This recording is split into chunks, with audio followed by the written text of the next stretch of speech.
This is a recap for The Young and the Restless, Monday, September the 14th, 2015. It starts with Adam and Ian meeting in the camper in the woods where Ian is. And that is like the strangest place for them to have Ian hiding out in the woods in a camper. It's like, okay. They meet in the camper, and Ian is expressing to Adam how disappointed he is in him, to find out that he's working with Jack and Victor. He goes on to say that he has to pretend to be working with them and doing what he's doing. That helps him to find out what is going on. So as Victor and Jack find out things, he'll find out things too. So Ian goes into talking about he would never have known that he was working with either one of them had Chelsea not snatched the phone and said the things that she said on the phone. So Adam tells him that, it's a good thing. Whatever they know, I will know. So that's a good thing. Don't worry about that. Then Ian goes into saying how irrelevant Jack is to him and to the plan. But Victor, he says, needs to be taught a lesson in humility. So Adam tells Ian that, he'll take care of the Abbotts and the Newmans, just do his part, and for him not to worry about anything. But Ian goes into telling Adam to be very careful because Victor has his own watchdog on the payroll. And he knows that there was a cyber attack attempt made to breach the company's firewall. And then Ian also tells him that the only reason why the virus was able to get through is because his tech guy had to go behind Adam and fix some things that Adam messed up.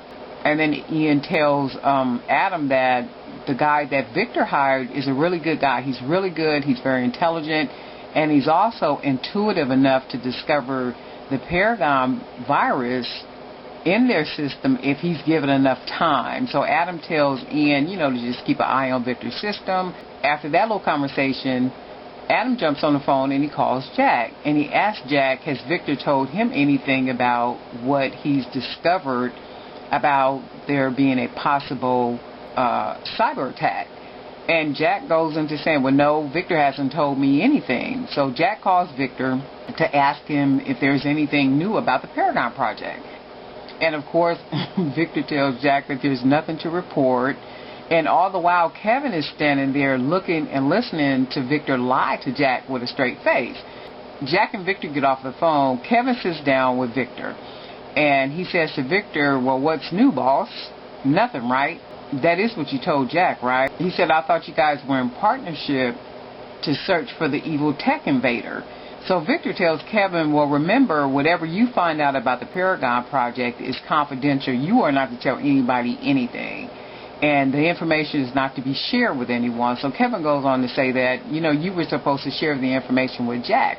Whatever we find out, he's supposed to know about. So Victor says to him, well, I hired you for a job. And Kevin tells Victor that I thought I was helping to prevent someone from getting shot again in the parking lot and to help two companies, to not be destroyed. And then Kevin tells Victor that he doesn't want to be in the middle of anything. He's like, I don't want to be in the middle of a Newman and Abbott battle. And Victor is just so sly at the mouth. So Victor tells Kevin that he's not in the middle of anything. You're not even on the sidelines. I hired you to do a job. So then Victor goes on to say that Jack has his own tech guy digging into it, and he guarantees that whatever they find out, Victor is not going to find out, meaning that Jack is not going to tell Victor what they find out on his side, so he doesn't feel bad about not keeping Jack in the loop. Whatever we find out, we keep. Jack is with Phyllis still in the woods at the cabin. So he hangs up from with Victor, and he tells Phyllis that Victor is lying to him about something.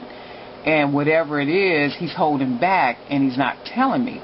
So Phyllis says, well, he's not the only one holding back. So then she thinks Jack is having trouble stepping down from Javolt. So later you have Kevin and Adam who run into each other.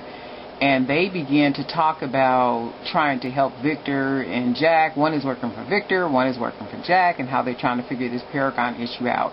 But then Kevin brings it up that, not only will a company or both companies be destroyed, you have to remember just about half of the town works for either one of those companies, and those people have mortgages, they depend on them for products, They depend on them for many things, and it would be a terrible thing for not only the company but also for the residents if something were to happen to either one of those companies. So Adam and Kevin, they agreed to share information as they find out information about the Paragon Project. So if they find out who's responsible for it and any information they find out, they're supposed to share it with each other. But see, Adam is playing dirty, and Adam already know that it's Ian, so we already know that that's a no-go. Whatever Kevin is almost like the virgin in this.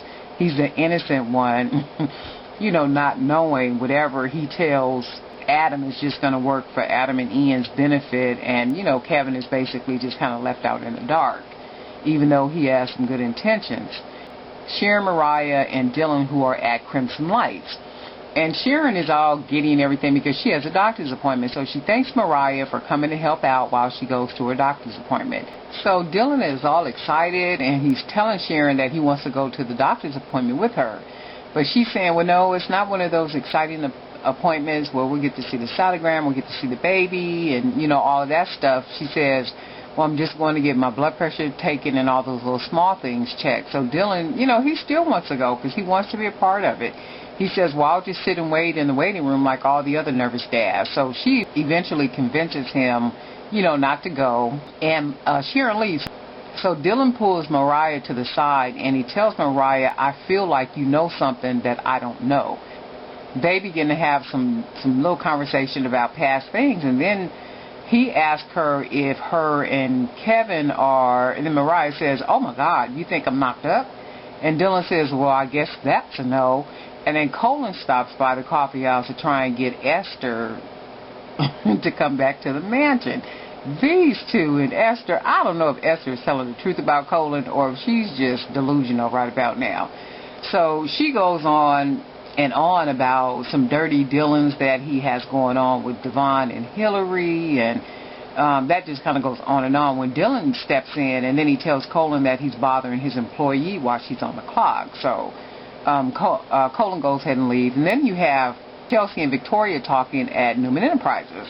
So Chelsea is saying, well, there was this huge spike in sales on my line, and she's curious about how that happened, who is responsible for it. And while Chelsea and Victoria are talking about the sales, Abby walks in, and Abby walks in all proud and stuff, and she said, I'm responsible for it. I'm responsible for the sales. So Victoria and Chelsea just stare at her, and Abby goes on and on about the marketing strategy that she employed to get the sales, right? In addition to saying that, the sales have really spiked, she tells Chelsea that her line has a new name, which is Chelsea 2.0. And Chelsea is like, what? Chelsea 2.0? What? And even Victoria is surprised because Abby just went about it herself and just made all these decisions and did all these things and renamed it and, just all kind of crazy stuff and pretty much just did on her own. And Chelsea's thing is she's saying, well, Victoria, the deal was that when I signed with the company, that I would still be able to control things and I would still have a say-so in things. And Victor walks in at some point, and of course the conversation goes that, yeah, you are to have say in things. So Abby says some things, Victoria says some things, and of course Victor brings in the mind of reason. And then Chelsea says, okay, well, if we can provide and fulfill all those orders, then I'll just go ahead and go with what the plan is. So that was that. Chelsea leaves, Victor leaves, and then you have Abby and Victoria that kind of stays back, and they're kind of arguing back and forth about stuff. The way Abby did things is not the right way to do it. And then Victoria begins to complain about how they'll have all these orders backed up and customers will be upset, and, that'll have a negative effect on the brand. And Abby is still just kind of gung-ho about what she did. No, I got all those sales, and we can do this, and we can do that. And I'm like, wow, this chick right here, she don't hear nothing. And then Abby goes on to tell Victoria, well, if you're mad about my success because I'm successful with that one venture with Chelsea's line, then you'll always be mad at me. She said, you're going to be mad forever. After Sharon leaves the hospital, Sharon finds out Sharon is not pregnant. The doctor is telling Sharon that she needs to go see her psychiatrist because now is at the point where she really needs some help. When she gets back to the coffee house, Sharon tells Mariah not to worry about anything because she's pregnant now. I'm like, wow, now she has to figure out some kind of way to keep this lie going, because Mariah says, well, the timeline is not going to be right. So if you're pregnant, you know, the timeline from when you first were pregnant up until the time of the miscarriage, up to this point now where you're pregnant, the time is going to be all off. So what are you going to do? So Sharon's thing is, don't even worry about it. I'll figure it out. I'll work this out. Don't worry about it. Chelsea sends Adam a text and tells him she wants to talk to him. She has some really good news. So, of course, they meet up, and she tells him about the spike and increase in her sales at Newman and how they're going to make her this fashion rock star. And all the time, Adam is looking at her like, man, you know, because he's knowing about this Paragon attack. So she says, well, staying in Guyana City was the right thing, you know, for them to do, and she's very excited about what's going on right now. So then when you fast forward back to the cabin, Jack is left, and then Phyllis stayed behind. Phyllis is out picking flowers or whatever it is that she's doing, and she runs into Ian again. She says to him, oh, I wanted to thank you, you know, for the words of wisdom and for your advice, and that really works. She actually invites him to dinner. And then she says, well, I don't know how to cook. But then he says, well, don't worry about it. I know how to cook. I know my way around the kitchen, if you don't mind. So they are going to have dinner at some point, and Ian is going to cook. And I'm like, they just got too much going on in the woods, in a camp. This was a pretty good episode of The Young and the Restless. Enjoyed it. And Victor is not going to never be up front. Victor is going to always just be Victor. He's such an evil man. You know, you can't trust anything Victor says, anything Victor does. It's like Victor is just, and you just so sometimes want something to happen to Victor because the way that Victor is. It's like, wow. But this has been a recap for The Young and the Restless, Monday, September the 14th, 2015. Darlene Knight, your soap and reality chat. Thanks for watching.